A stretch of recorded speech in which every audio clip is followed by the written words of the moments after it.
حجر اسود کے استلام، چومنے یا چھونے کا بیان۔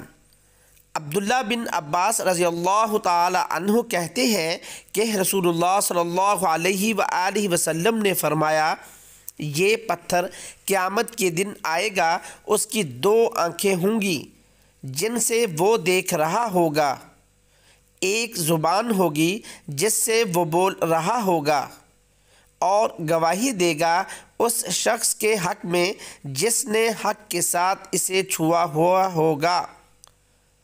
سنن ابن ماجہ، کتاب المناسک، حدیث 2944۔